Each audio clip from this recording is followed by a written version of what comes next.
Nagsimula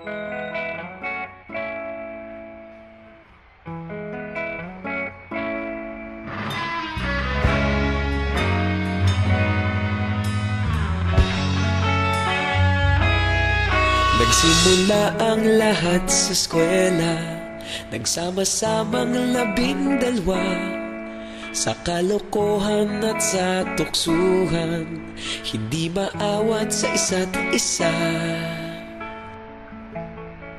Madalas ang standby sa cafeteria, isang barkada na kay saya.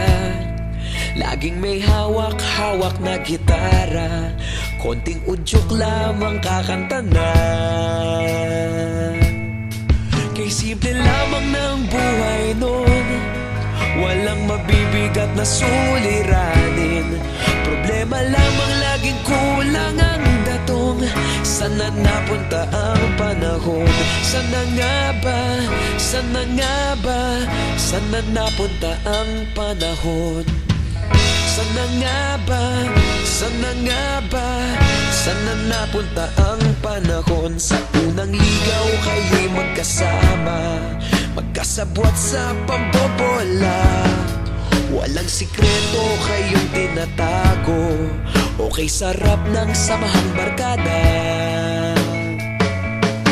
Nagkawatakan na sa kolehiyo, kanya-kanya na ang lakaran.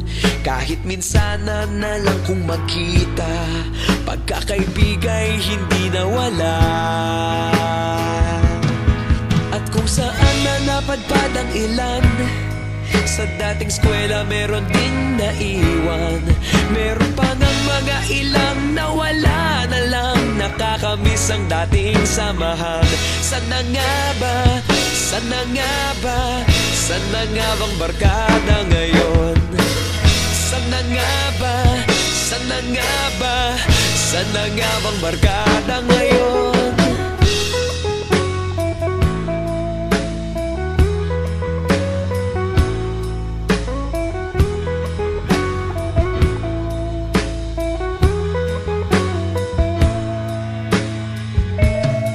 Ilang taon din ang nakalipas, wala pa sa aming tatay na nagsusumikap upang yumaman at guminhawang kinabukasan.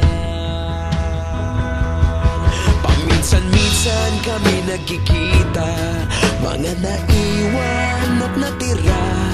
At gaya nung araw namin sa eskwela, pag magkasama'y nagwawala. Napakahirap malimutan ang saya ng aming samahan.